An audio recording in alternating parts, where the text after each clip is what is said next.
नमस्कार दोस्तों, मेरा नाम है कुसुम गोयल और आप सभी मुझे सुन रहे हैं हम भी कलाम चैनल पर। मैं प्रेजेंटली दिल्ली गवर्नमेंट स्कूल में as a primary teacher work कर रही हूँ। इससे पहले मैंने 2017 टू 2019 केवीएस में एज अ पीआरटी काम किया। उसके कुछ समय बाद मैंने दिल्ली एमसीडी स्कूल्स में भी एज अ प्राइमरी टीचर काम किया और finally Delhi government schools join कर ली।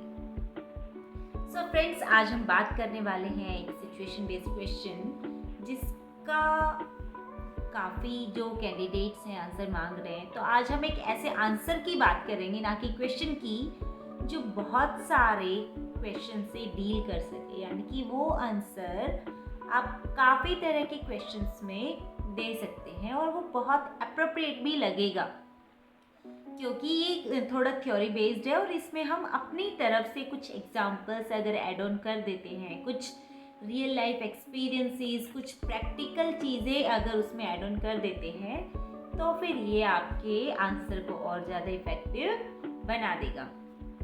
सो पहले हम क्वेश्चंस डिस्कस कर लेते हैं कि किस किस टाइप के क्वेश्चंस हो सकते हैं। जैसे कि फर्स्ट क्वेश्चन हो सकता है कि how to deal with a student who is very notorious और अ स्टर्बन चाइल्ड, यानी कि एक बच्चा बहुत नटखट है, शैतान है, ज़िद्दी है, तो उससे कैसे डील किया जाए।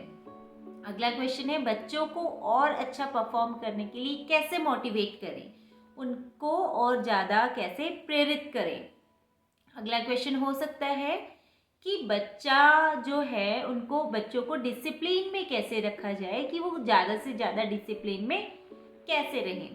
तो चलिए अब बात करते हैं आंसर की। तो हम इसका आंसर करेंगे कि हम बच्चों को रीइंफोर्समेंट का, यानी कि पुनर्बलन, रीइंफोर्समेंट का यूज करके ये चीजें करेंगे।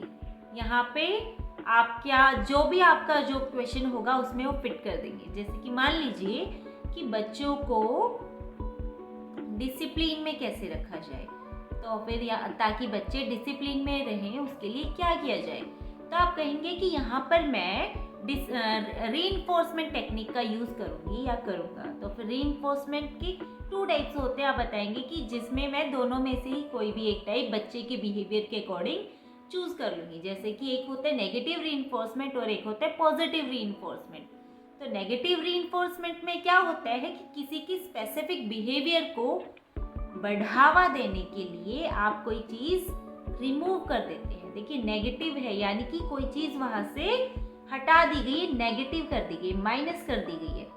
तो यानी कि अगर हम उस बच्चे से कोई बिहेवियर एक्सपेक्ट कर रहे हैं, अगर वो ऐसा नहीं कर रहा है, तो हम उससे वो बिहेवियर करवाने के लिए वो उसकी कोई डिज़ायरेबल जो चीज़ है वो हटा देंगे, ताकि नेगेटिव कर देंगे, यानी कि उसके जो भी सराउंडिंग्स होंगी उसमें से। तो उससे क्या होगा कि फिर वो उस काम करने के लिए प्रेरित होगा ताकि वो वापस एड ऑन हो जाए।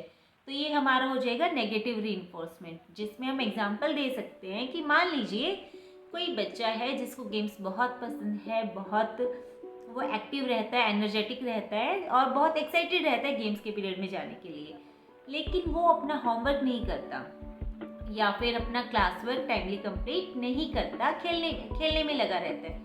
तो आप कहेंगे तो उस सिचुएशन में मैं क्या करूँगी कि मैं उन्हें कहूँगी कि अगर आपने अपना होमवर्क कंप्लीट नहीं करके लाए या फिर क्लास वर्क आज टाइमली कंप्लीट नहीं किया, तो आप अपने गेम्स के पीरियड में नहीं जाएंगे। या फिर जिन्हें म्यूज़िक का पीरियड बहुत पसंद होता है, बच्चों को आर्ट का पीरियड बहुत पसंद होता है, तो आप कहेंगे कि हम उनको उस पीरियड में नहीं लेके जाएंगे, यानी कि उनके फेवरेट पीरियड में हम उनको नहीं लेके जाएंगे।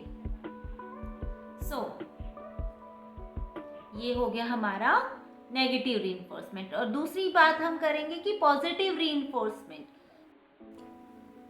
जो पॉजिटिव रीइंफोर्समेंट होगा उसमें क्या है कि पॉजिटिव, यानी कि हम कुछ ऐड ऑन कर रहे हैं। जो बच्चा बिहेवियर शो करे, हम जो उससे बिहेवियर एक्सपेक्ट कर रहे हैं कि ऐसा बच्चा करे, जो हम बिहेवियर के लाइक्लीहुड को स्ट्रेंथन करने के लिए ही यहाँ पर भी रिवॉर्ड उसको देंगे, लेकिन यहाँ पर हम वो रिवॉर्ड उसको दे रहे हैं। जैसे कि नेगेटिव रीइंफोर्समेंट में हम कुछ रिमूव कर रहे थे, नेगेटिव कर रहे थे, लेकिन यहाँ पर हम कुछ पॉजिटिव कर देंगे। वो किसी भी फॉर्म में हो सकता है, ज़रूरी नहीं है कि आपको कोई टेंजिबल गिफ्ट ही देना है, वो कुछ भी हो सकता है। जैसे कि मान लीजिए आप सिर्फ उसको प्रेज़ करें, तारीफ़ करें, वेरी गुड बोला, एक्सीलेंट कहा, या फिर नोटबुक में स्टार बना दिया, स्माइली दिया, या फिर सभी के सामने, क्लास के सामने उसकी तारीफ़ की। टोकन रिवॉर्ड्स होते हैं, जैसे कि हम कोई बैच दे देते हैं, star student of the class, इस तरह से हम या फिर हम कोई कार्ड दे सकते हैं। तो इस तरह से कोई भी रिवॉर्ड उसको दिया जा सकता है जो उसके उस बिहेवियर को और ज़्यादा स्ट्रेंथन करने में हेल्प करेगा। तो यहाँ पर जो हमारा पॉजिटिव रीइंफोर्समेंट है वो भी 2 टाइप्स का हो जाएगा। हम बताएंगे कि मैम या सर, मैम और सर, जो बच्चे का जो बिहेवियर होगा उसके अकॉर्डिंग हम ये जो रीइंफोर्समेंट टेक्निक्स हैं उनमें से कोई भी एक टेक्निक चूज़ करेंगे कि इस बच्चे पर कौन सा रीइंफोर्समेंट जो है वो फिट हो रहा है। जैसे कि partial reinforcement and continuous reinforcement. तो कॉन्टिन्यूअस रीइंफोर्समेंट में, कॉन्टिन्यूअस पॉजिटिव रीइंफोर्समेंट में क्या होगा कि बच्चा जितनी बार भी वो बिहेवियर शो कर रहा है, हम उसको हर बार ही रिवॉर्ड दे रहे हैं, हर बार ही प्रेज कर रहे हैं। और जबकि पार्शियल रीइंफोर्समेंट में क्या होगा कि हम हर बार नहीं कर रहे हैं, वो थोड़े थोड़े टाइम के बाद या फिर थोड़े थोड़े वो जितनी बार वो कर चुका है उसके बाद हम देंगे। जैसे कि जो हमारा ये पार्शियल रीइंफोर्समेंट है, इसके भी कुछ टाइप्स है। पहला टाइप है fixed interval reinforcement. Fixed interval यानी फिक्स्ड है और इंटरवल भी, कि फिक्स्ड टाइम के बाद ही हम उसको वो रीइंफोर्समेंट दे रहे कि उसने 1 हफ्ते तक ऐसा बिहेवियर शो किया, हम उसको वो रिवॉर्ड देंगे। या फिर 2 डेज तक उसने ऐसा बिहेवियर शो किया, हम उसको वो रिवॉर्ड देंगे। मान लीजिए 2 डेज तक अगर बच्चा अपना होमवर्क अच्छे से प्रॉपरली करके आ रहा है तो हम उसको वो रिवॉर्ड देंगे। फिर है फिक्स्ड रेशियो रीइंफोर्समेंट, यानी कि रेशियो फिक्स कर दिया कि 5 बार उसने ऐसा किया, 6 बार किया, 10 बार किया, तो हम ये रिवॉर्ड उसको देंगे। फिर है वेरिएबल इंटरवल रीइंफोर्समेंट। वेरिएबल यानी वेरिएशन आ रही है, इंटरवल यानी कि टाइम पीरियड, यानी कि टाइम पीरियड में जब हम वेरिएशन ला रहे हैं कि हाँ, अब की बार हमने 2 डेज के बाद दे दिया, अब की बार 5 डेज के बाद दे दिया, ठीक है, ये हमारा हो जाएगा वेरिएबल इंटरवल रीइंफोर्समेंट। फिर है वेरिएबल रेशियो रीइंफोर्समेंट। जैसे कि हमने क्या किया था कि 5 बार वो बिहेवियर ऐसा शो कर रहे हैं तो हर 5 बिहेवियर के बाद दे रहे थे ना। यहाँ पर क्या करेंगे कि अब की बार 5 बार ऐसा किया तो, लेकिन अगली बार हम एक्सपेक्ट करेंगे कि ज़्यादा और ज़्यादा दिनों तक वो ऐसा बिहेवियर करे, तभी हम उसको देंगे।